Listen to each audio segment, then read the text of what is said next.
Mass into में कितने hydrogen present है, राइट। अब करना क्या है हमें, अब नंबर ऑफ एटम नहीं पता है। Hello everyone, welcome back to the channel. My name is Himanshu Agnihotri. बेटा हम लोग मोल कॉन्सेप्ट का आज पढ़ेंगे 5th लेक्चर, और हम लोगों ने परसेंटेज कंपोजिशन से पहले तक का जितना पार्ट था वो अपने 4 लेक्चर में कंप्लीट कर लिया है। तो जो भी बच्चा नया देख रहा है इस वीडियो को, तो इससे पहले के 4 लेक्चर ऑलरेडी प्लेलिस्ट में आपको मिल जाएंगे, वहां से आप देख सकते हो। आज का चैप्टर जो हमारा स्टार्ट होगा वो स्टार्ट होगा परसेंटेज कंपोजिशन से, ठीक है ना। परसेंटेज कंपोजिशन का मतलब क्या है, जैसे फॉर एग्जांपल अपने पास एक बीकर है, इसके अंदर ए भी प्रेजेंट है और बी भी प्रेजेंट है। मान लो एक बीकर है, बीकर के अंदर ए भी है और बी भी है, तो अगर ए का अमाउंट मैं पूछूं कि what is the amount of A, उसी को बेसिकली हम लोग कहीं ना कहीं बाय मास क्या बोलेंगे, परसेंटेज कंपोजिशन बोलेंगे। तो वही लिखा हुआ बेटा, देखो एक बार क्या लिखा हुआ है यहाँ पे लिखा हुआ percentage composition is the percentage by mass of each element in a compound. कोई भी कंपाउंड होगा, कई सारे एलिमेंट से मिलकर बना होगा, तो इंडिविजुअल एलिमेंट का मास परसेंटेज कितना, उसी को हम लोग क्या बोलेंगे, परसेंटेज कंपोजिशन। फॉर एग्जाम्पल, जैसे अगर आपको मान लो कोई एलिमेंट है अपने पास ए एक्स एंड बी वाई, तो अब ए एक्स और बी वाई में आप देखो दो एलिमेंट है, एक तो हमारे पास ए हो गया, एक कौन सा है, बी है। लेकिन ए का मास परसेंटेज अलग होगा, बी का मास परसेंटेज अलग होगा, या फिर सेम भी हो सकता है, वी डोंट नो, ठीक है ना। लेकिन हमें कैसे निकालेंगे, तो अगर मैं आपसे बोलूं कि यहाँ पे आपको क्या कैलकुलेट करना है, आपको निकालना है mass percentage of A, and similarly यहाँ पे क्या निकालना है आपको, mass percentage of B, mass percentage of B. तो अगर आपको ऐसा करना पड़ा तो आप कैसे निकालोगे, मास परसेंटेज ऑफ एलिमेंट कैसे निकाला जाता है, देखो इधर। अगर मैं आपसे बोलूं कि mass percentage of an element आपको निकालना है किसी भी गिवन कंपाउंड में, तो मास परसेंटेज ऑफ एलिमेंट कैसे कैलकुलेट करोगे, आप लिखोगे mass of that element in compound, या फिर लिख लो in given compound, in given compound upon में उस पूरे कंपाउंड का मॉलिक्यूलर मास। और क्योंकि आप परसेंटेज निकाल रहे हो तो मल्टीप्लाई बाय क्या करेंगे बेटा, हम लोग 100 करेंगे। अब देखो इसे थोड़ा सा छोटा करके यहाँ पे लेके आते हैं। अब देखो मैंने क्या कहा कि अगर हमें किसी भी एलिमेंट का मास परसेंटेज कैलकुलेट करना है, तो ये मेरे सामने फॉर्मूला लिख के आ गया। लेकिन इसमें एक प्रॉब्लम आएगी, क्या प्रॉब्लम आएगी, देखो लिखा हुआ है मास of that element in a given compound. यार ये बात जरूरी थोड़ा ना है कि किसी भी कंपाउंड के अंदर जिस एलिमेंट का आप मास परसेंटेज निकाल लो उसका एक ही आइटम प्रेजेंट हो, क्या पता उसमें एक से ज्यादा। जैसे फॉर एग्जांपल यहाँ पे लिखा ना ए एक्स बी वाई, एक्स का मतलब क्या है कि ए का जरूरी थोड़ा एक ही आइटम हो सकता है, 10 आइटम हो, 15 आइटम हो, या 2 आइटम हो, या 4 आइटम हो। तो करना क्या पड़ेगा, तो आप लिखोगे कि mass of that element into में नंबर ऑफ दैट एटम जिसका मास निकाल लो। जैसे फॉर एग्जांपल अगर इसी चीज को मैं थोड़ा और सही से लिखूं तो मैं क्या लिखूंगा, मैं लिखूंगा कि अगर हमें मास परसेंटेज निकालना है ऑफ एन एलिमेंट, किसी भी एलिमेंट का अगर हमें मास परसेंटेज कैलकुलेट करना है, तो हम क्या करेंगे, हम लिखेंगे मास ऑफ दैट एलिमेंट इनटू में उसके नंबर ऑफ एटम। मतलब कहने का ये है कि अगर ए के 5 एटम प्रेजेंट है तो ए का मास और इनटू में 5। क्या मेरी बात समझ में आ रही है, जैसे C6H12O6 है तो कार्बन का मास तो सेम ही रहेगा ना, तो कार्बन का मास 12 हो गया, इनटू में कितने कार्बन प्रेजेंट है। ऐसे ही हाइड्रोजन का मास इनटू में कितने हाइड्रोजन प्रेजेंट है। तो वही लिखा हुआ है कि mass of that element into में number of atom of that element, लिख लो ऑफ दैट एलिमेंट। क्या यहां तक की बात क्लियर है। और डिवाइडेड बाय क्या है बेटा, मॉलिक्यूलर मास। इसे तो आप ऐसे ही रहने दो, इसे क्या लिखेंगे हम लोग, इसे लिखेंगे मॉलिक्यूलर मास। और बिकॉज बेटा परसेंटेज है तो अगेन यहाँ पे क्या करेंगे, मल्टीप्लाई बाय 100। तो ये हमारा एक्चुअल फॉर्मूला निकल के आ जाएगा, किसका, मास परसेंटेज का। तो अगर आपको किसी भी कंपाउंड के अंदर किसी भी एलिमेंट का मास परसेंटेज कैलकुलेट करना है तो ये आपके सामने फॉर्मूला लिखा हुआ है। अब चलो एक एग्जांपल देखते हैं, जैसे इसी को हम लोग लिखा था। फॉर एग्जांपल हमने क्या लिखा था, हमने लिखा था यहाँ पे ए एक्स एंड बी वाई। तो अगर मैं तो आपसे बोलूं कि यार मास परसेंटेज ऑफ ए निकालो, मास परसेंटेज ऑफ ए, तो कैसे निकालोगे, आप लिखोगे मास ऑफ ए का मास ऑफ ए, है ना, और इनटू में क्या लिखेंगे, number of atom of A, number of, या फिर अगर आप इसे और अच्छे से लिखना चाहो आप लिखोगे mass of A in A X B Y, है ना। ए एक्स बी वाई में ए का मास कितना है, इनटू में नंबर ऑफ एटम ऑफ ए, ए के इस मॉलिक्यूल में कितने एटम प्रेजेंट है, राइट। और डिवाइडेड बाय क्या लिखेंगे हम लोग, डिवाइडेड बाय हमारा रहेगा मॉलिक्यूलर मास। और जस्ट बिकॉज परसेंटेज है तो क्या करेंगे यहाँ पे, इनटू में 100 करेंगे। तो ये आपका फॉर्मूला बन के आ जाएगा किसका, मास परसेंटेज ऑफ ए का। सिमिलरली अगर इस कंपाउंड के अंदर ये जो आपने लिखा है ना ए एक्स बी वाई, इसमें अगर पूछा जाए आपसे कि what is the mass percentage of B, है ना? अगर हम यहाँ पे mass percentage of B calculate करें तो कैसे लिखोगे आप? लिखोगे आप mass of B, mass of B कहाँ? In A X B Y. A X B Y में कितना बी का मास है? इनटू में क्या? Number of atom. इनटू में क्या? Number of atom of B. कहाँ बेटा? ए एक्स बी वाई में। डिवाइडेड बाय अगेन हम क्या लिखेंगे? डिवाइड बाय लिखेंगे मॉलिक्यूलर मास। मॉलिक्यूलर मास और इनटू में अगेन हम क्या लिख देंगे बेटा? 100। तो ये हमारा फॉर्मूला निकल के आ जाएगा exactly for the mass percentage of A and B. तो अगर आपको किसी भी कंपाउंड के अंदर जैसे मान लो ग्लूकोज दे दिया, वाटर दे दिया, अमोनिया दे कुछ भी दे दिया, क्या है उसके अंदर आपको क्या करना है? ए जो भी एलिमेंट प्रेजेंट है उनकी आपको इंडिविजुअल मास परसेंटेज कैलकुलेट करनी है। तो आप क्या करोगे? आप लगाओगे फॉर्मूला कि उस एटम का या कह दो उस एलिमेंट का मास इनटू में कितने नंबर ऑफ वो एटम प्रेजेंट है, क्या एलिमेंट कितने नंबर में प्रेजेंट है, और डिवाइडेड बाय क्या? मॉलिक्यूलर मास इनटू में 100। अच्छा एक चीज और ध्यान रखना, इसे भी अगर हम थोड़ा सा छोटा कर दें और मैं आपसे अगर पूछूं कि mass percentage of A plus mass percentage of B क्या होगा? देखो अगर मैं लिखूं यहां पे कि mass percentage of A plus mass percentage of B, ये सम जो है वो किसके बराबर होगा? परसेंटेज का सम बेटा किसके बराबर होगा? 100 के बराबर होगा। तो यानी कितना हो जाएगा? ये हो जाएगा अपने पास 100, है ना? परसेंटेज कितने निकालते हैं? 100 से निकालते हैं। जल्दी से एक बार इसका स्क्रीनशॉट लो। चलें आगे बेटा। चलो अब देखो क्वेश्चन क्या कह रहा है? कह रहा है calculate percentage composition of hydrogen and oxygen in water. हमें क्या करना है? हाइड्रोजन और ऑक्सीजन का परसेंटेज कंपोजिशन निकालना है वाटर में। तो मैंने क्या लिखा? मैंने लिखा परसेंटेज कंपोजिशन या फिर मास परसेंटेज लिख लो ना, एक ही बात है। क्या लिखे हम लोग? हम लिखेंगे मास परसेंटेज ऑफ हाइड्रोजन। कैसे निकालोगे आप? आप लिखोगे मास ऑफ हाइड्रोजन कितना होता है बेटा? फॉर्मूला देखो पीछे, मैंने पीछे फॉर्मूला लिखा था mass of hydrogen, right? Mass of A into में क्या? Number of atom. तो मास ऑफ हाइड्रोजन लिखेंगे इंटू में नंबर ऑफ हाइड्रोजन कितने प्रेजेंट है। बड़ा बहुत ईजी है। क्या लिखेंगे? मास ऑफ हाइड्रोजन कितना होता है? 1 इंटू में H2O के अंदर हाइड्रोजन कितने प्रेजेंट है बेटा? 2, तो इंटू में हो जाएगा 2 अपॉन में इसका वाटर का मॉलिक्यूलर मास निकाल लो। कैसे निकालोगे? देखो हाइड्रोजन का मास हो गया 1 इंटू में 2 प्लस का ऑक्सीजन कितना होता है? 16। कितना हो जाएगा बेटा? ये 18, राइट? तो डिवाइड बाय मॉलिक्यूलर मास कितना आ गया अपने पास? 18 और इनटू में क्या आ जाएगा अपने पास? 100।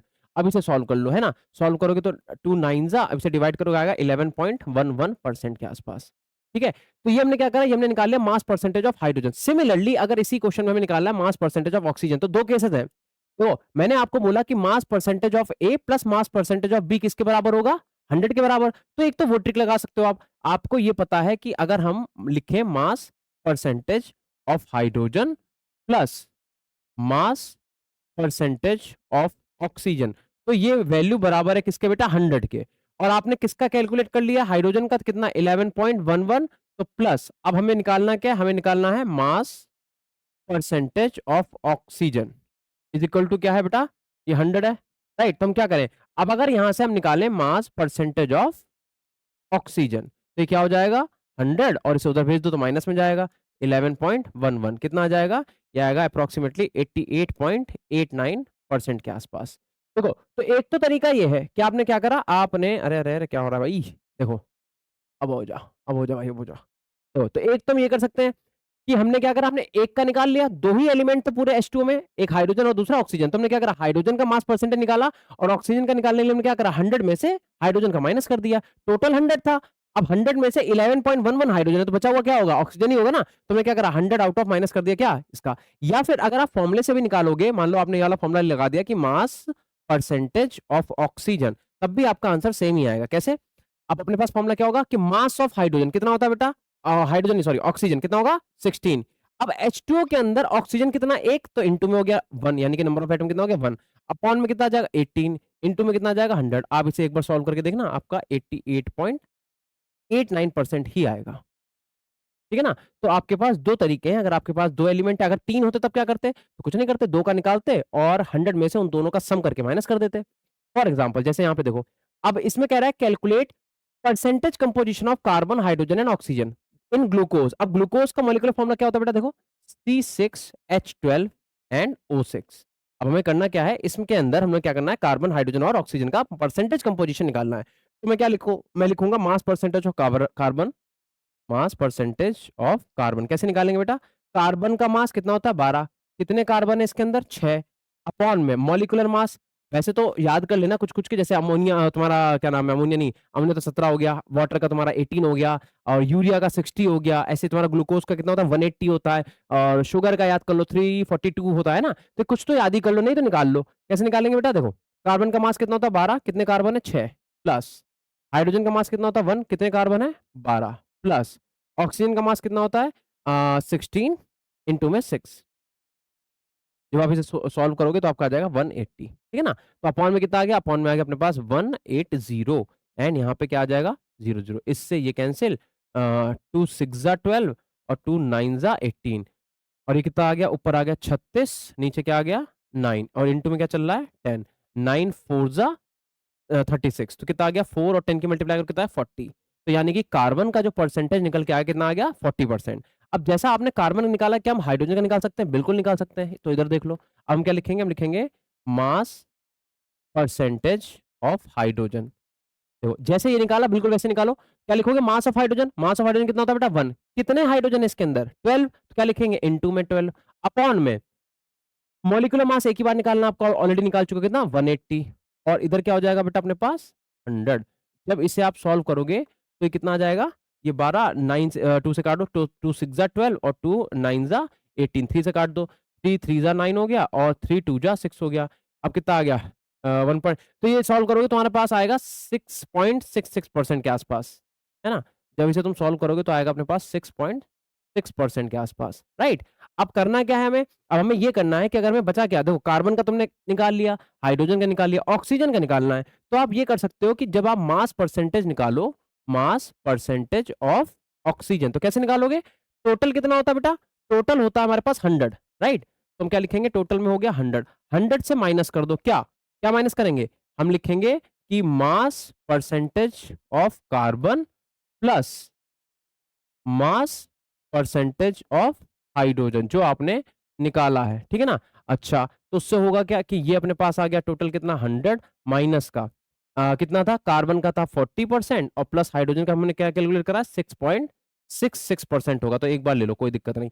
तो ये हो गया अपने पास कितना बेटा 100 और माइनस का ये कितना हो गया 46। अब इसे बताओ कितना बचा?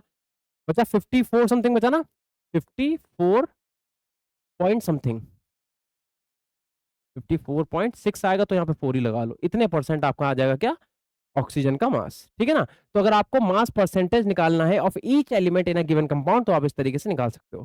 चलो जल्दी से इसका भी आप स्क्रीनशॉट लो और आई होप अब तुम लोग क्वेश्चन कर पाओगे। जैसे फॉर एग्जांपल नेक्स्ट क्वेश्चन देखो। हाँ, ये क्वेश्चन देखो। अच्छा एक क्वेश्चन और लिखो। इससे पहले एक क्वेश्चन आप लिख लो कि कैलकुलेट कैलकुलेट लिखो percentage composition of percentage composition of composition of carbon, nitrogen, oxygen and hydrogen in in urea. Urea का फॉर्मूला क्या होता है? NH2CO NH2। ये क्वेश्चन तुम लोगों के लिए होमवर्क है। जैसा हमने ग्लूकोज के लिए करा है, जैसा हमने वाटर के लिए करा है, सेम आप वैसे ही क्या करोगे इंडिविजुअल एक एक एलिमेंट का परसेंटेज कंपोजिशन या फिर कहते हो मास परसेंटेज निकालोगे किसके लिए? यूरिया के लिए। ये रहा यूरिया का फॉर्मूला NH2CO NH2। अब देखो इसमें नाइट्रोजन है तो नाइट्रोजन का निकल आएगा, कार्बन भी, ऑक्सीजन भी और हाइड्रोजन भी है। जैसा भी आपने पीछे करा सेम वैसा ही करना है, कुछ भी अलग नहीं करना है आपको, ठीक है ना? चलें आगे। तो ये क्वेश्चन होमवर्क में नोट कर लेना, कर लो कर लो कर लो कर लो, चलो कर लिया। अब आगे देखो, इस क्वेश्चन को हम देखते हैं। कह रहा है कि an oxide Fe2ON of iron contain 70% iron by mass. देखो ऑलरेडी तुम्हें मास परसेंटेज आयरन का गिवन है। कह रहा है calculate the value of N. कह रहा है यहाँ पे ये जो एन है इसकी वैल्यू बताओ कितनी होगी। तो कोई बात नहीं, देखो हमें फॉर्मूला क्या लगाना है? हम लिखेंगे कि what is the mass percentage of Fe। Fe का क्यों लिखेंगे? अरे भैया हमें गिवन ही Fe का है। तो क्या हो जाएगा बेटा? तो ये आ जाएगा मास ऑफ Fe, है ना? किसमें? इन Fe2ON। तो क्या लिखेंगे? इन Fe2ON और इनटू में क्या लिखेंगे? नंबर ऑफ, या फिर इसे ऐसे रहने दो ना, वो तो फॉर्मूले में सॉल्व भी कर लेंगे। और अपॉन में क्या आ जाएगा अपने पास? अपॉन में आ जाएगा molecular mass. Molecular mass percentage है तो क्या रहेगा? इनटू में 100। अब बस अपने को इसे सॉल्व करना है। कैसे करेंगे बेटा? देखो, तो जब आप Fe का लिखोगे तो Fe का पहले क्या? Fe का तो मास पहले मैं बता देता हूँ। Fe का आप लिख लो, Fe का मास होता है 56। ऐसे कॉपर का लिख लो होता है 63.5 के आसपास। और किसका लिखोगे? बैरियम का एक लिख लो, बैरियम का होता है 137। और Ag का लिख लो, Ag का होता है 108। ठीक है ना? तो ये कुछ एलिमेंट है जिनका मास आपको लिख लेना चाहिए। अब देखो Fe का मास कितना होता है 56 यानी कि 56 इनटू में Fe के कितने एटम प्रेजेंट है Fe2O में? ये देखो क्या लिखते थे हम लोग, लिखते थे कि mass of that element into में number of atom of that element in a given compound. तो Fe का मास हो गया 56 और Fe के कितने एटम है 2, तो इनटू में क्या आ गया 2 2 2 नहीं 2। ठीक है ना? अब मॉलिक्यूलर मास देखो कैसे निकालोगे, तो आप लिखोगे अगेन देखो, लिखोगे 56 इनटू में 2 प्लस 56 इनटू में 2 प्लस ऑक्सीजन का कितना होता है बेटा 16। कितने ऑक्सीजन है n, तो 16 n लिख दो, है ना? और अगर आप ध्यान से देखो तो आपको मास परसेंटेज ऑफ Fe ये वैल्यू ऑलरेडी दे रखी है, कितनी दे रखी है बेटा 70%, राइट? ये हमें दे रखा है कितना 70%। और इनटू में यहाँ पे क्या आ जाएगा अपने पास 18। इस जीरो से जीरो उड़ा दे, जीरो से जीरो उड़ाने मजे लगाते हैं ना। और अगर तुम ध्यान से देखो बेटा 8 सते 56 है ना, ये 8 और ये 8 ऐसा 7 8 56 हो गया ना, ये उड़ गया। अब यहाँ बचा कितना 1। ठीक है, तो इसे इधर ले आओ, तो ये हो गया अपने पास 56 इनटू में कितना हो गया बेटा 2 और प्लस का कितना हो गया 16n इज इक्वल टू यहाँ पे क्या बता 8 दूनी 16 और 16 और 10 कितना हो गया 160, राइट? इसकी मल्टीप्लाई कर लो, 56 दूनी कितना हो गया 112, 112 प्लस का कितना हो गया बेटा 16n इज इक्वल टू कितना आ गया 160। अब ये हो गया अपने पास क्या 16n is equal to 160 minus 112 को उधर भेज दो, तो ये हो गया 112। 160 में से 112 माइनस करो कितना आ जाएगा 48 48। अब आ गया 16n। अब n इज इक्वल टू कितना आ जाएगा बेटा, n इज इक्वल टू आ जाएगा 48 डिवाइडेड बाई 16, यानी कि 16 3 जा कितना होता है 48, तो n की वैल्यू कितनी आ गई 3 आ गई। बताओ क्या कोई समस्या कोई परेशानी बेटा? इसका मतलब जो फॉर्मूला बन के आएगा वो क्या बनेगा Fe2O और N की वैल्यू आपने कितनी निकाली है 3, तो यानी कि O3। FeO3 जो है वो हमारा कंपाउंड बन के आ जाएगा। बताओ क्या यहाँ तक की बात समझ में आ गई? जल्दी से इस क्वेश्चन को नोट करो और ये वाली जो वैल्यूज है इन्हें नोट कर लेना, आगे काम आएंगी। तो वैसे तो यार तुम्हें क्वेश्चन में एटॉमिक मास दिया होता है, बट मेरा कहने का मतलब ये कुछ ही तो है ऐसे जो अटकोगे जहां पे तुमसे कोई क्लोरीन का पूछ दो तुम्हें याद ही है, सल्फर का 20 तक का तो तुम्हें याद ही है ना। तो ये कुछ एलिमेंट एक्स्ट्रा है, इनका याद कर लो क्या फर्क पड़ता है। ठीक है ना? चले आगे, उस क्वेश्चन का जल्दी स्क्रीनशॉट लो, आगे चलते हैं। नाउ नेक्स्ट क्वेश्चन देखो, कह रहा है इफ इन नहीं नहीं इफ नहीं होगा, ये इफ होगा बेटा, पहले इनकी जगह इफ कर लो इसे, ठीक है ना, कोई बात नहीं, ह्यूमन एरर। इफ कह रहा है if mass percentage of oxygen in divalent metal M carbonates, okay MCO3 दे रखा है, कह रहा है इफ इज 48%, मतलब इसका ऑलरेडी दे रखा है तुम्हें मास परसेंटेज। कह रहा है find atomic mass of metal, कह रहा है एम बताओ, एम का एटॉमिक मास क्या होगा। तो भैया ये भी बहुत आसान है, क्या लिखेंगे हम, लिखेंगे mass percentage of oxygen in divalent atom, okay, तो हम लिखेंगे कि mass percentage of oxygen is equal to, अब देखो बार बार पूरा फॉर्मूला लिखूंगा नहीं मैं, पीछे देख लेना 4 5 बार लिख चुके फॉर्मूला, ठीक है ना। तो सीधा सीधा फॉर्मूला लगाएंगे, क्या लिखेंगे हम, लिखेंगे मास ऑफ ऑक्सीजन। अब ऑक्सीजन का मास कितना होता है 16 इनटू में कितने ऑक्सीजन प्रेजेंट है इसके अंदर 3 प्रेजेंट है तो 3 हो गया, अपॉन में इसका मॉलिक्यूलर मास। मॉलिक्यूलर मास कैसे निकालेंगे, इसे एम को तो एम ही रहने दो, प्लस कार्बन का मास कितना होता है बेटा 12, प्लस ऑक्सीजन का कितना मास कितना होता है 16 इनटू में कितने ऑक्सीजन है 3, और इनटू में क्या रहेगा अपने पास रहेगा 100। अब मास परसेंटेज ऑफ ऑक्सीजन तुम्हें क्वेश्चन में गिवन है क्या, गिवन है, अरे गिवन है, ये रख 48 हमें दे रखा है। चलो तो ये हो गया 48 इज इक्वल टू ये हो गया 60 16, और ये भी तो 48 ही हो गया ना, 16 थी 48 ही होता बेटा, इसे कर लो 48 अपॉन में ये आ गया अपने पास m, प्लस ये हो गया 12 इनटू में ये भी 48 हो गया, और इनटू में क्या चल रहा है अपने पास 100 चल रहा है। इससे इसे उड़ा दो कितना मजा आएगा, है ना।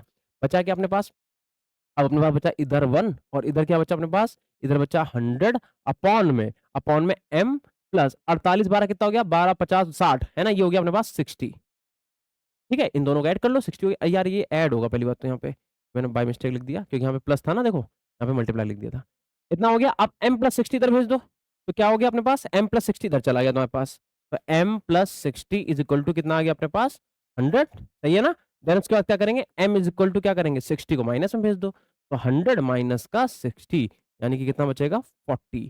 तो ये आपने मास निकाल लिया किसका बेटा मेटल का। और जनरली अब वैसे हमें पता ही है ना, कि 40 मास होता किसका है कैल्शियम का। तो अगर मैं आपसे बोलूं क्या ये कैल्शियम कार्बोनेट है कोई दिक्कत, तो इसका मतलब क्या है CaCO, ठीक है। ऑल्दो आपको ये सब बताने की जरूरत नहीं है क्योंकि आपसे क्वेश्चन पूछा नहीं है, आपसे सिर्फ मेटल का मास पूछा है, तो जितना पूछा उतना बताने का है ना, एक्स्ट्रा हमें ज्ञान नहीं देना है किसी को। तो ध्यान रखो आपसे क्वेश्चन में इसका फॉर्मूला वगैरह नहीं पूछा गया है, बट मैं आपको बता रहा हूँ कि जनरली 40 किसका होता है, क्योंकि पोटेशियम का तो 39 पॉइंट समथिंग होता है, 39 ही मानते हैं हम लोग से। तो ध्यान रख लो कि हमारा m आपसे पूछा है, m आपने निकाल दिया कितना आ गया 40। एक बार इस क्वेश्चन को अच्छे से देख लो, अगर नहीं समझा आया तो फिर से बता दूं, क्वेश्चन में कह रहा है कि मास परसेंटेज ऑफ ऑक्सीजन, अगर किसी बच्चे को ये मतलब कंफ्यूजन क्रिएट हो रहा है कि यहाँ पे मास परसेंटेज ऑफ ऑक्सीजन ही क्यों लिखा, क्योंकि बेटा क्वेश्चन में वही दे रखा है, जो क्वेश्चन में दे रखा है वही तो निकालोगे ना। तो हमने क्या लिखा, mass percentage of oxygen in divalent metal M carbonate, जो कि तुम्हें MCO3 दे रखा है, कह रहा है इस 48, तो इसी की वैल्यू तो दे रखी है 48 मास परसेंटेज ऑफ ऑक्सीजन की, तुमने लिख दिया। अच्छा, कह रहा find atomic mass of metal M हमें निकालना था, तो हमने मास परसेंटेज ऑफ ऑक्सीजन का फॉर्मूला लगाया, तो क्या हो जाएगा, मास ऑफ ऑक्सीजन इनटू में number of oxygen atom in that compound, है ना। तो कितने एटम थे ऑक्सीजन के यहाँ पे, 3 थे, तो 16 इंटू में 3 कर दिया, अपॉन में इसका मॉलिक्यूलर मास कैसे निकालेंगे बेटा, एम को तो एम ही रहने दो, प्लस कार्बन आ गया, कार्बन का कितना होता है यहाँ पे 12 आ गया, ऑक्सीजन का कितना होता है बेटा 16, कितने ऑक्सीजन है 3, इंटू में 3, और इंटू में 100% तो 100 रह गई, बस इसे सॉल्व करना था। इधर 16 3 48 हो गया, 48 से 48 उड़ाने में जो मजा है बेटा किस बात में नहीं है। इधर आ गया 1 इज इक्वल टू इधर कितना 100 अपॉन में m। अब यहाँ पे कितना था अपने पास 16 इंटू 3 48 हो गया, 48 और 12 ऐड कर दे कितना गया 60, इसे इधर भेज दो तो तुम्हारे पास m प्लस 60 इक्वल टू कितना आ गया 100, और 60 को उधर तो 100 माइनस 60 कितना आ गया 40। तो m का जो मास हमसे पूछा था वो हमने निकाल लिया। चले आगे, चल लो बेटा आगे। देखो अब इस क्वेश्चन में हम लोगों को दे रखा है कि Na2SO4.XH2 has 50% water by mass, hence x is, मतलब यहाँ पे कितने मोल वाटर के यूज हुए हैं इसमें हमें ये बताना, ठीक है ना। x की वैल्यू हमें कैलकुलेट करके दिखानी है। तो भाई देखो वैसे ही करना है क्वेश्चन को, आपको मास परसेंटेज ऑलरेडी दे रखा है किसका, वाटर का, तो आप फॉर्मूला भी किसका लगाओगे, मास percentage of water, mass percentage of H2O। देखो तो क्या फॉर्मूला हो जाएगा कि वाटर का कितना मास इसके अंदर प्रेजेंट है, क्या लिखेंगे, तो लिखेंगे मास of water, mass of water यानी कि H2O कहां, तो इन Na2SO4.XH2O, right, divided by molecular mass, और किसका मॉलिक्यूलर मास, इस पूरे मॉलिक्यूल का। तो ये चाहो तो शॉर्ट में लिखो, चाहो तो लिख लिया करो, नहीं तो कंफ्यूज हो जाओगे। Molecular mass of what, Na2SO4.XH2O, है ना, डॉट XH2, और इनटू में परसेंटेज है तो क्या आ जाएगा बेटा 100। अब बस अपने को इसे सॉल्व करना है। देखो अगर तुम्हें ध्यान से देखो क्वेश्चन में, तो मास परसेंटेज ऑफ वाटर तो हमें गिवन नहीं है, जैसे पहले क्वेश्चन करा था। देखो ये वैल्यू हमें ऑलरेडी गिवन है कितना 50%, तो आप इसे 50 ही रख दो, ठीक है ना। ये हो गया हमारा 50 is equal to mass of water होता कितना बेटा x, और कितने वाटर के मॉलिक्यूल यहाँ प्रेजेंट है तो क्या लिखेंगे x, क्योंकि मास कैसे निकालते थे कि number of atom of water, या फिर जिसका भी निकालो नंबर ऑफ एलिमेंट किसमें, जिस कंपाउंड में आप निकाल लो उसका मास इंटू में कितने नंबर ऑफ एटम है। तो वाटर का मास होता कितना है 18, और कितने प्रेजेंट है x, तो इंटू x हो गया, अपॉन में इस पूरे कंपाउंड का मॉलिक्यूलर मास लिख लेते हैं। सोडियम का बेटा कितना होता है 23 होता है, इंटू में कितने सोडियम है 2, प्लस सल्फर का कितना होता है 32 प्लस, ठीक है ना, ऑक्सीजन हो गया 16, इंटू में कितना बेटा 4। और देखो अब हमें XH2 है यानी कि X18 लिखना पड़ेगा, या 18x एक ही बात है, क्योंकि देखो वाटर का कितना होता है 18 होता है, एक बार निकाल लो कितने वाटर का मॉलिक्यूल x है, तो इंटू x कर दो तो 18x आ गया। अब अपने करना क्या, इस वैल्यू को हमें सॉल्व करना है बस, तो इसे काटो भी तो सॉल्व करो, x की जो वैल्यू यहां से निकल के आएगी वो अप्रोक्सीमेटली 7.9 आएगी, और 7.9 को आप क्या करो अप्रोक्सीमेटली 8 लिख सकते हो, ठीक है ना। तो यहाँ पे जो x की वैल्यू आ जाएगी कितनी आ जाएगी, इंटू में 8H2O। क्या मेरी बात समझ में आ गई, ठीक है ना। एक बार इस क्वेश्चन को ध्यान से देख लो, इसका स्क्रीनशॉट ले लो, चले आगे। देखो क्वेश्चन नंबर नेक्स्ट, अब कह रहा है कि find the value of x is if 36.6 gram BaCl2.XH2 on heating on strong heating loses 5.4 gram moisture. अब हमें इस क्वेश्चन को सॉल्व करना है, तो देखो बेटा पहले इस क्वेश्चन को ध्यान से पढ़ो, कह रहा है कि अगर हम क्या करें इसे स्ट्रॉन्ग हीट कर रहे हैं तो उसमें से कितना मॉइस्चर निकल जा रहा है, उसमें से 5.4 ग्राम मॉइस्चर निकल जा रहा है। तो अगर आपने वाटर क्रिस्टलाइजेशन रिएक्शन वगैरह 10th क्लास में पढ़ रखी तो वहीं से हो जाएगा क्वेश्चन। देखो इनटू में XH2O को जब आप हीट करोगे स्ट्रॉन्ग हीट तो होगा क्या, वाटर जितना है वो अलग हो जाएगा, तो मैंने लिख दिया ये हो गया तुम्हारे पास BaCl2 और प्लस XH2O अलग निकल गया। अब ये जो XH2O निकला इसका इन्होंने ऑलरेडी मास दे रखा है आपको कितना 5.4 ग्राम। और अगर आप ध्यान से देखो तो इन्होंने क्या कर रखा है, इस पूरे का इस पूरी वैल्यू का मास भी आपको यानी कि इस पूरे का मास भी हमें दे रखा है कितना 36.6 ग्राम। तो करना क्या है, हमें एक्स फाइंड करना है। तो देखो यार ऐसा कर सकते हैं कि हम वाटर की ना दो इक्वेशन बना लेंगे मास परसेंटेज की। कैसे, देखो एक तो रिएक्टेंट में जो वाटर का मॉलिक्यूल वेपराइज हुआ उसकी परसेंटेज बना लो। कैसे करोगे, तो आप लिखोगे कि भाई ऐसा है, इसे थोड़ा सा ऐसा कर लो कि मास परसेंटेज ऑफ H2O। तो कैसे निकालेंगे, इसका मास कितना मास है 5.4, क्योंकि इस पूरे का XH2O का पूरे का मास में दे रखा है कितना 5.4। अच्छा अपॉन में मोलर मास, किसका मोलर मास कहां से बना ये रहा, तो कितना आ जाएगा 36.6 ग्राम, और इनटू में परसेंटेज है तो क्या आ जाएगा बेटा 100 आ जाएगा। तो एक इक्वेशन तो मास परसेंटेज की क्या बन गई, ये बन गई। अच्छा दूसरा, अब एक बार मास परसेंटेज वाटर का निकाल लिया, कितना आ गया? ये आ गया। एक और बार मास परसेंटेज निकाल लेते हैं, किसका? वाटर का। तो मास परसेंटेज ऑफ H2O किस में बेटा?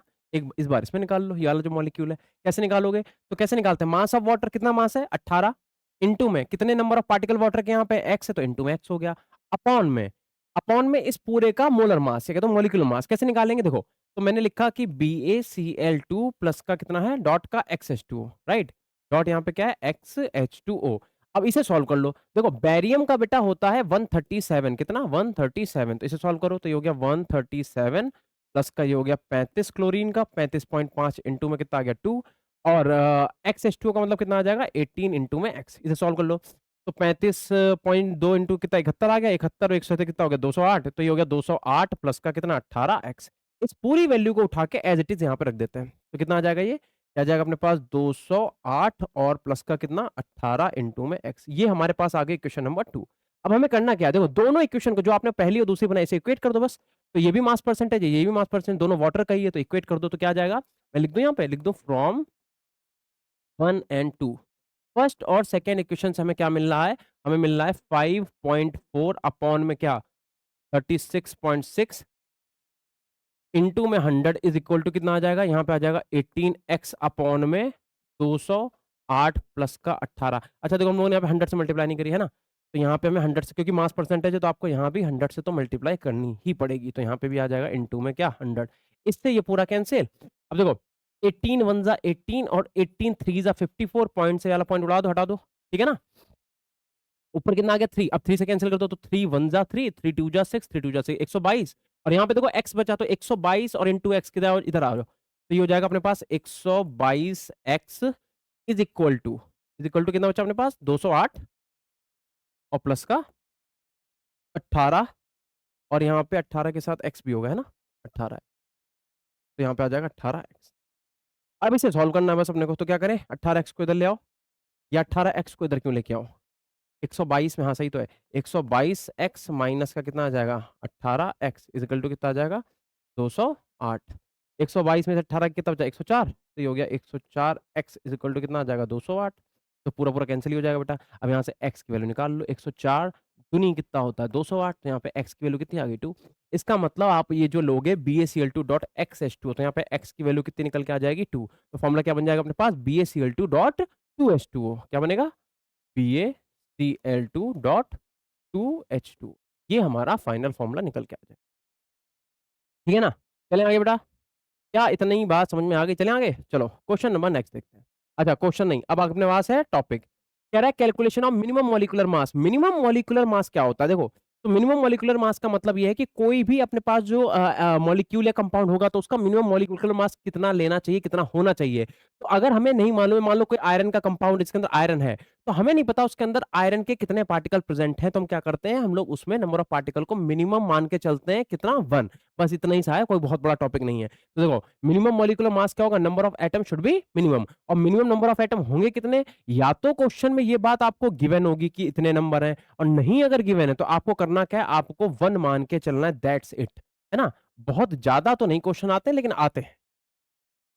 जैसे क्वेश्चन क्या है? कह रहा था sodium salt of methyl orange has 7% sodium, what is the minimum molecular weight of the compound. अब मिथाइल ऑरेंज के अंदर सोडियम है, लेकिन तुम्हें तो नहीं पता सोडियम के कितने एटम है, तो तुम्हें करना क्या पड़ेगा? तुम्हें सोडियम के एटम को कितना मान के चलना पड़ेगा कि भैया मिथाइल ऑरेंज के अंदर नंबर ऑफ एटम जो होंगे सोडियम का मिनिमम, वो कितने होंगे? 1 होंगे। तो हमें गिवन तो है, हम कितना मान लेंगे? 1 मान लेंगे। तो क्या क्या कह रहा है? 7% सोडियम, व्हाट इज द। अब मिनिमम मॉलिक्यूलर मास तुम्हें पता नहीं है, तो हम लिख लेते हैं let let m be the minimum molecular mass. Minimum molecular mass, molecular mass. अब m का 7%, तो कैसे निकालेंगे? तो निकालेंगे 7m इंटू में 7 डिवाइडेड बाय कितना? 100, ठीक है ना? और ये किसकी बात कर रहा है? किस, what is the sodium, sodium के वेट के बराबर। तो मिथाइल ऑरेंज के अंदर कितना मास होगा सोडियम के? तो मास ऑफ सोडियम यहां पे लिख दूं कि मास ऑफ सोडियम कहां? इन मिथाइल ऑरेंज, मिथाइल ऑरेंज। अब देखो मेरी बात सुनो, अब तुम्हें पता तो नहीं है ना कि सोडियम के कितने एटम मिथाइल ऑरेंज के अंदर प्रेजेंट है, तो हम क्या करके चलेंगे? मास तो हमें पता है सोडियम का कितना होता है, मास तो हमें मालूम है कि ये होता है 23। लेकिन हमें नंबर ऑफ एटम नहीं पता है, क्योंकि मास आप कैसे निकाल लेते हैं? जैसे वाटर के मॉलिक्यूल के अभी हमने मास निकाला, तो वाटर का मास तो 18 होता है, लेकिन वाटर के कितने पार्टिकल प्रेजेंट है? तो एक्स था, एक्स मान लिया। 10 होता 10 मान लेते, 15 होता 15 मान लेते। तो ऐसे ही हमें यहाँ पे सोडियम का पता तो है नहीं कितने, तो हम क्या करेंगे? 1 मान के चलेंगे। कितना हो जाएगा? 1। तो ये आपका m की वैल्यू यहाँ से निकल के आ जाएगी, बस खत्म बात। ठीक है, जो भी हो आप यहाँ से कैलकुलेट करोगे और m आपको जो भी पूछा गया वो यहाँ से निकल के आ जाएगा कि what is the value of m। ठीक है ना? चलें आगे। चलो अगला क्वेश्चन एक और देख लो इसका। देखो कह रहा है haemoglobin globin contain 0.33% of iron by weight, calculate minimum molecular weight of the haemoglobin. हमें नहीं पता है कितना, हमने मान लिया कितना? m मान लिया। अब m का कितना परसेंट? तो 0.33 परसेंटेज है, तो क्या कर लेंगे? अपने पास आ जाएगा 100 अपॉन में। और किसके बराबर होगा? मास ऑफ Fe के, हीमोग्लोबिन में। लेकिन तुम्हें Fe का मास तो पता है, Fe का मास होता है कितना? 56। क्या तुम्हें Fe के नंबर ऑफ एटम पता है कितने होते हैं? नहीं पता तो क्या करेंगे? 1 मान लो। मैंने क्या बोला था? पीछे देखो, पीछे हमने क्या करा? हमने यही तो करा, हमने कहा कि जितने अपने पास एटम अगर गिवन है तो अच्छी बात है, अगर नहीं गिवन है तो हम क्या करेंगे कि अगर किसी भी कंपाउंड में हमें बोला गया है कि बताओ इसके कितने एटम होंगे, तो या तो क्वेश्चन में गिवन होगा, और अगर नहीं होगा तो हम क्या मान के चलेंगे कि उसकी वैल्यू कितनी होगी? 1। तो वही है बस। तो हमने बोल दिया कि Fe का मास हो गया 56, इंटू में क्या आ जाएगा? 1। अब बस आपको इसे तोड़ा फाड़ी करनी है और यहाँ पे m की वैल्यू कैलकुलेट करनी है, सिमिलरली जैसा पहले करा था वैसे ही। ठीक है ना? चलो इन्हें अपनी कैलकुलेशन करना घर पे। कह रहा है insulin contains 3.4% sulphur, the minimum molecular weight of the insulin is, कितना होगा? तो अगेन वही चीज कि हमने m मान लिया, हमें तो पता ही नहीं मिनिमम मॉलिक्यूलर वेट कितना होगा। m और कितना है? 3.4 परसेंटेज है, तो बेटा डिवाइडेड बाय 100 और इज इक्वल टू सल्फर के कितने मॉलिक्यूल होंगे? यार देखो सल्फर का मास तो होता है 32, हमें सल्फर का एटम तो पता नहीं, क्या मान लिया? 1। सल्फर के बिल्कुल सेम यार, सेम पैटर्न पे क्वेश्चन है, कोई भी चेंजेस नहीं आएगा मिनिमम मॉलिक्यूलर मास में, जैसे लगवा रहा हूं वैसे लगाना बस। ठीक, अगेन क्या करोगे? यहां से m की तोड़ा फाड़ी कर लो। कैसे करोगे भैया? देखो तो ये हो जाएगा अपने पास 32, इंटू में क्या आ जाएगा अपने पास? 100 और डिवाइडेड बाय कितना आ जाएगा? 3 पॉइंट। यहां से एक पॉइंट हटा के ऊपर एक और जीरो बढ़ा लेना, 32 और 34 को डिवाइड करके और अपना आंसर ले आना जो भी हो। ठीक है ना? तो यहां से भी आपका क्या होगा? m कैलकुलेट होके आ जाएगा। ठीक है, चलें आगे बेटा। नेक्स्ट देखो, अब कह रहा है मोलर मास क्या होता है या फिर ग्राम मॉलिक्यूलर मास क्या होता है? देखो मॉलिक्यूलर वेट में और ग्राम मॉलिक्यूलर वेट में डिफरेंस है। कैसे? एटॉमिक मास में और ग्राम एटॉमिक मास में डिफरेंस था। क्या? एटॉमिक मास किसे कह रहे थे? एटॉमिक मास का मतलब था मास ऑफ वन एटम, और ग्राम एटॉमिक मास का मतलब क्या था? Mass of 6.022 into 10 to the power 23 atoms. उतने एटम के मास को ग्राम एटॉमिक मास बोल रहे थे, एक एटम के मास को एटॉमिक मास बोल रहे थे। ऐसे ही मोलर मास कह दो या ग्राम मॉलिक्यूलर मास, इसका मतलब क्या है? इसका मतलब है कि एक मोल मॉलिक्यूल का जो मास होगा उसे हम लोग क्या बोलेंगे? Gram molecular mass. जैसे फॉर एग्जांपल देखो, लिख दूं मैं कि क्या होता है? इट इज द, मैं लिख देता हूं, it is the mass of one mole molecule, one mole molecule. और क्या लिख सकते हैं हम लोग? 6.022 into 10 to the power 23 atom नहीं, इस बार क्या? इस बार मॉलिक्यूल। इतने एटम के मास को हम लोग क्या बोलेंगे? Gram molecular mass. इतनी बात आपको याद रखनी पड़ेगी। जैसे फॉर एग्जांपल अगर मैं आपसे बोलूं कि व्हाट इज मॉलिक्यूलर मास, तो आप कहोगे कि अगर आप पूछ रहे हो कि मॉलिक्यूलर मास क्या होता है, राइट?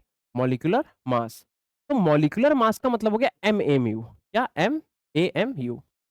अच्छा, तो एमयू की वैल्यू कितनी होती है? तो 1.66 इंटू में 10 टू दी पावर माइनस का 24 ग्राम। तो अगर मैं तुमसे कहूं ए मोलर मास का मतलब क्या हुआ? मोलर मास का मतलब हुआ मास ऑफ वन मॉलिक्यूल। लिख दूं इसे?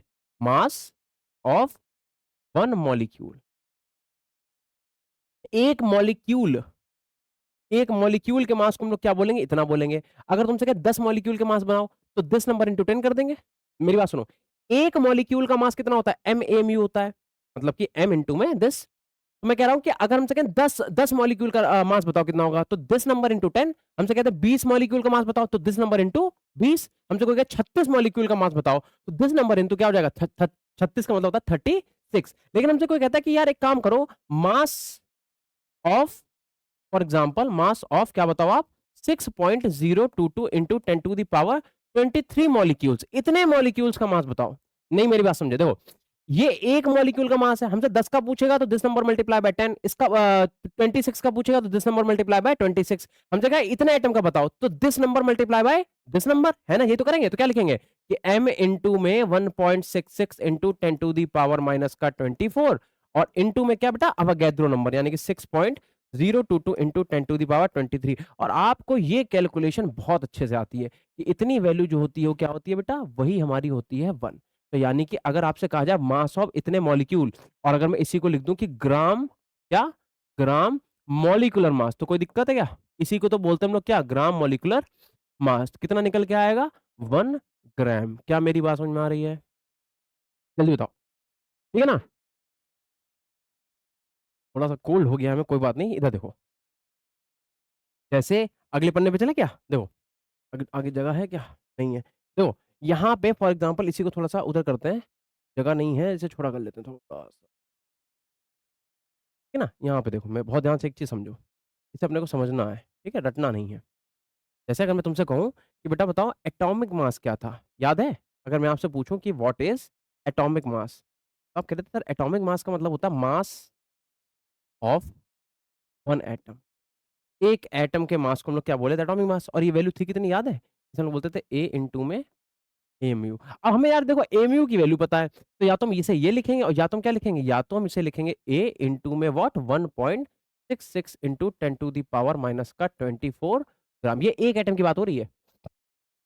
अगर अपने को एक एटम का मास बताना है तो हम क्या बोलेंगे, इतना। जैसे अगर मैं कहूं सोडियम का मास बताओ, तो सोडियम का मास आप जो बताते हो 23, वो क्या है, 23 एमयू ही तो है। क्या है, 23 एमयू, या फिर 23 यू बोल दो, एक ही बात है। लेकिन हम कहें एक सोडियम एटम का मास ग्राम में बताओ, ए सुन लो मेरी बात, एक मोल नहीं कह रहा हूं मैं कह रहा हूं एक एटम का मास बताओ। तो अगर एक एटम सोडियम का मास ग्राम में बताओगे तो ये तो वैल्यू एमयू की, और एमयू का मतलब क्या होता है, तो 1.66 इंटू में 10⁻⁻ का क्या, 24 ग्राम। तो अगर आपको एक सोडियम एटम का मास ग्राम में बताना है, 23 की मल्टीप्लाई इस नंबर से करोगे जाके, तब एक सोडियम एटम का मास आपको पता चलेगा ग्राम में। क्या मेरी बात समझ में आ गई? ऐसे ही अगर मैं आपसे कहूं कि एक मोल एटम का मास बताओ, जैसे अगर मैं आपसे बोलूं कि ग्राम एटॉमिक मास क्या होता है, ग्राम एटॉमिक मास, तो ग्राम एटॉमिक मास का मतलब हो गया mass of 1 mole atom. 1 mole atom, एक मोल एटम, और या फिर इसी को Na बोलते हैं। और Na को ही हम लोग क्या बोलते हैं, अवोगैड्रो नंबर, यानी कि 6.022 इंटू 10⁻23, 20, अरे क्या कर रहा हूँ, 23 एटम, है ना? तो अगर मैं तुमसे बोलता ग्राम एटॉमिक मास, तो इसका मतलब मास ऑफ एक मोल एटम, इतने एटम के मास को ग्राम एटॉमिक मास। ये कैसे निकालोगे? तो भैया देखो, एक एटम का मास ये रहा, 10 एटम के मास को क्या करते, दिस नंबर इंटू 10, 20 एटम के मास को दिस नंबर इंटू 20। अब कह रहा है इतने एटम के मास को दिस नंबर इंटू दिस करेंगे, तो क्या हो जाएगा, ये हो जाएगा अपने पास ए इंटू में क्या, 1.66 इंटू में 10⁻⁻24 ग्राम, और इंटू में ये वाला अवोगैड्रो नंबर, यानी कि 6.022 इंटू में 10 व्हाट, 10⁻23। और जैसे इस वैल्यू को आप सॉल्व करो, कितना आ जाएगा अपने पास, 1। तो क्या आया, ये आया अपने पास ए, सॉल्व होके, है ना, ए ग्राम। इसका मतलब क्या हुआ, अगर मैं आपसे बोलूं सोडियम का मास बताओ, तो एक एटम सोडियम का जब आप मास बताओगे तो आप कहोगे 23, ये 23 यू लिखो चाहे एमयू लिखो। अगर मैं कहूं कि एक मोल सोडियम का मास बताओ, एक मोल का, इसी को आप 23 ग्राम लिखोगे। अभी ध्यान रखना, एक सोडियम का नहीं बोला है, एक मोल सोडियम का बोला है। तो एक सोडियम का मास कितना, 23 यू। एक मोल सोडियम का मास कितना, 23 ग्राम। एक एटम सोडियम का मास कितना निकालते हैं? देखो, ये अगर एक एटम का सोडियम का मास है, लेकिन यू में है, यू का मतलब एटॉमिक मास यूनिट में है ना? यहाँ पे अगर मैं एमयू लिख दे, है ना, ज्यादा अच्छे समझ में आएगा कि 23 क्या है, एमयू है। ये एक सोडियम का मास है 23 एमयू, एक मोल सोडियम का मास है 23 ग्राम। लेकिन मैं कहूँ एक सोडियम एटम का मास ग्राम में बताओ, तो आप क्या लिखोगे, 23 इंटू में 1.66 इंटू 10⁻⁻24 ग्राम। ठीक है, क्या मेरी बात समझ में आ रही है? तो अगर एक एटम सोडियम का मास पूछा जाता ग्राम में, तो आप ये वैल्यू लिखते कि 23 की मल्टीप्लाई करते इससे। बट ये 23 ग्राम कैसे आया, ये एक मोल सोडियम का मास है। यार देखो, एक एटम का मास हमसे ना निकलवाया जाएगा ना, मैं निकालने बैठे, मैं तुम्हें बस समझा रहा हूँ, क्या पॉसिबल है? देखो, 23 ग्राम, 23 ग्राम किसी चीज को लेना यार, ठीक है, 23 ग्राम बहुत छोटी वैल्यू भी नहीं है, बहुत बड़ी वैल्यू भी नहीं है। 23 ग्राम आसानी से हम तौल तो सकते हैं कम से कम। एक एटम का मास इतना कैसे निकालोगे, माइनस में 24 पावर, समझ रहे हो? तो इसलिए मेरी बात समझो, एक एटम का मास हो जाएगा 23 एमयू, और एमयू की वैल्यू होती है ये। तो अगर आपको एक एटम का मास ग्राम में बताना हुआ, तो आप क्या करोगे, इस 23 को मल्टीप्लाई करोगे इतने से। तो आप कहो कि सर ये फिर यहाँ पे 23 ग्राम का, अरे ये बेटा एक मोल का है, नहीं समझ रहा है क्या? एक सोडियम का एक मोल जो है, उतने को हम 23 ग्राम बोलेंगे। ठीक है, ऐसे ही अपना क्या है, मोलर मास या फिर gram molecular mass. Molar mass का मतलब क्या होता है, एमएमयू, है ना? और मोलर मास का मतलब क्या है, मास ऑफ वन मॉलिक्यूल। तो वन मॉलिक्यूल का मास है 1 एमयू, है ना? तो 1 और एमयू की वैल्यू कितनी, अगर हमसे कोई कहे 37 मॉलिक्यूल का मास बताओ, 37 मॉलिक्यूल का। तो दिस नंबर मल्टीप्लाई बाय क्या हो जाएगा, 37। ऐसे हमसे कहा जा रहा है इतने एटम का, अवोगैड्रो नंबर के एटम का मास बताओ, इसी को 1 मोल बोलते हैं। तो इस नंबर की मल्टीप्लाई इससे करनी पड़ेगी, जैसे मल्टीप्लाई करो कितना आ जाएगा, 1। इसीलिए 1 मोल मॉलिक्यूल का मास 1 क्या हो जाएगा, एम ग्राम। यहाँ पे मैंने 1 क्यों लिख दिया, 1 नहीं, एम ग्राम। ठीक है ना, यहाँ पे आ जाएगा एम ग्राम। ठीक है, जैसे एटॉमिक मास था वैसे अपना क्या है, ग्राम ये वाला, जैसे ग्राम एटॉमिक मास था वैसे ग्राम मॉलिक्यूलर मास है। वहां पे एक एटम की बात हो रही थी, यहाँ पे एक मॉलिक्यूल की बात होगी। चले आगे, चलो बेटा। अब देखो, अब कह रहा है कैलकुलेशन कर लो नंबर ऑफ मोल्स के मॉल। यार देखो, जो फॉर्मूले तुमने 3 पढ़े थे सेम वही फॉर्मूले हैं, कुछ भी चेंजेस नहीं आएगा। जहां पे एटम लिखा था वहां पे बस क्या करोगे, मॉलिक्यूल रख लोगे। 3 केसेस पढ़े थे हम लोगों ने, लिख दूं फिर से वापस से। केस नंबर फर्स्ट क्या था बेटा, केस नंबर फर्स्ट था कि if mass is given, mass is given. अगर हमें क्वेश्चन में मास गिवन है तो हम नंबर ऑफ मोल्स कैसे निकालेंगे, कैसे निकालेंगे, given mass upon molar mass, given mass by molar mass. ठीक है ना, एक ये फॉर्मूला बन गया, याद ही होगा इसका कैसे हम लोगों ने 3 केसेस बनाए थे। ठीक है, दूसरा देख लो, दूसरा क्या है, दूसरा ये है कि अगर हमें मान लो केस नंबर 2 में क्या दे रखा है, नंबर ऑफ एटम। ठीक है, तो क्या था, if number of atoms are given. अगर हमें क्वेश्चन में नंबर ऑफ एटम्स गिवन है, कैसे नंबर ऑफ मोल्स निकालोगे, तो नंबर ऑफ एटम अपॉन में क्या लिखते हैं हम लोग, अवोगैड्रो नंबर यानी कि Na, ऐसे मोल्स निकालेंगे। और तीसरा केस याद है आपको, तीसरा केस क्या था, तीसरा जो केस था, case number third, case third, वो क्या था, वो था कि अगर हमें किसी भी गैस का वॉल्यूम दे रखा है एसटीपी पे, है ना, volume occupied by gas S STP, तो कैसे निकालेंगे, तो नंबर ऑफ मोल्स निकालने का फॉर्मूला क्या था कि volume occupied by gas, volume occupied by gas, by gas कहाँ, at STP, standard temperature and pressure, divided by 22.7। ध्यान रखना 22.4 भी होता है, 22.7 भी, बट 22.4 लीटर कब होगा, जब प्रेशर आपको 1 एटीएम दिया हुआ है ना, ओल्ड एसटीपी।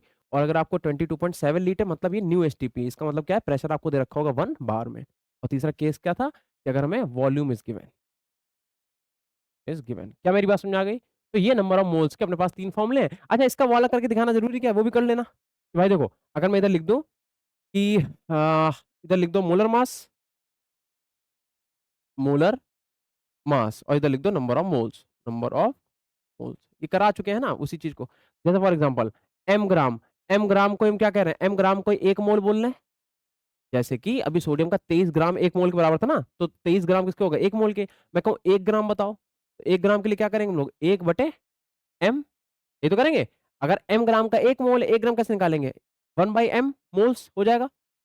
और अगर आपसे कहा नहीं आ रहा एक्स ग्राम का बताओ, 5 ग्राम का बताओ, तो एक्स ग्राम का कैसे निकालेंगे, तो लिखेंगे 1 बाई एम इंटू में एक्स मोल्स। ठीक है, और ऐसे इनके तीनों, सॉरी बेटा, ऐसे इन तीनों के केसेस बनेंगे। तो वो अपना देख लेना, पीछे हमने करा रखे हैं, एक बार नोट कर लेना, या चलो लिख ही देते हैं यार। तो यहाँ पे क्या है, यहाँ पे है नंबर ऑफ एटम आ जाएगा, और इधर क्या आ जाएगा, नंबर ऑफ मोल्स।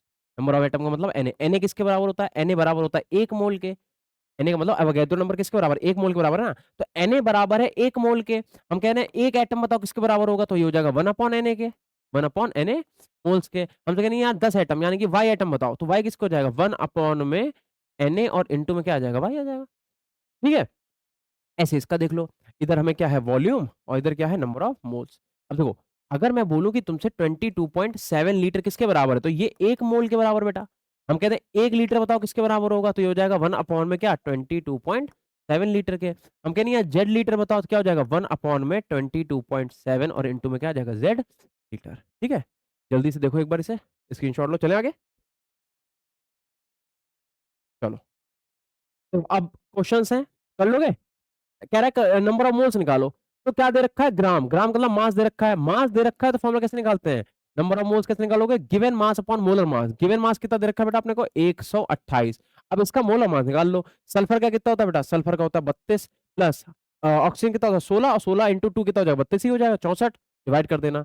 तो ये हो जाएगा 128 डिवाइडेड बाय 64, ये तो पूरा कैंसिल ही हो जाएगा। 64 कितना बार में, 2 बार में चला जाएगा, 2 जा, है ना, तो एन की वैल्यू कितना आ जाएगी 2।